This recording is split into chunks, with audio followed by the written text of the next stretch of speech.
discours, vous avez annoncé un peu vos priorités pour votre fonction en parlant de 3 sujets, les cambriolages, le trafic de drogue et puis la délinquance routière. Est-ce que vous pouvez nous rappeler quelles sont ces priorités? Alors effectivement, ça fait partie de mes priorités. Il en est d'autres que j'évoquerai aussi.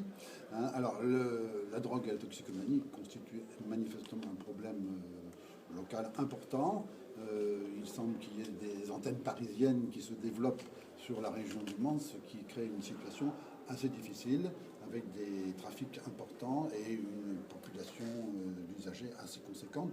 Donc c'est vrai que c'est une question sur laquelle je vais m'arrêter certainement, et qu'il y a un très gros travail à faire sur ce sujet. Les cambriolages, nous sommes malheureusement un peu comme toute la France, c'est-à-dire qu'il y a eu quand même une progression, même s'il est moins sensible qu'auparavant, des cambriolages dans la Sarthe en 2013. Moi, j'estime que c'est un sujet très important parce que je pense que tous les citoyens peuvent être touchés par cette difficulté et que c'est extrêmement traumatisant pour les victimes. La délinquance routière, oui. Malheureusement, je crois que le nombre des tués cette année est en augmentation par rapport à l'année dernière, à la même période.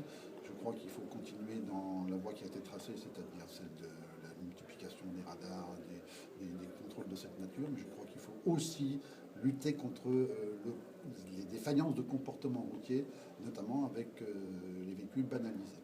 Mais au titre de mes autres préoccupations que je n'ai pas évoquées, il y a aussi les violences conjugales qui constituent un souci permanent pour la justice dans la mesure où c'est la cellule familiale qui est déstabilisée. Et si la cellule familiale est déstabilisée, nécessairement c'est l'ensemble de la société qui en souffre. De la même façon, il y a un domaine dans lequel nous allons avoir de plus en plus à intervenir, c'est celui des abus de faiblesse sur les personnes âgées. Notre société vieillit et malheureusement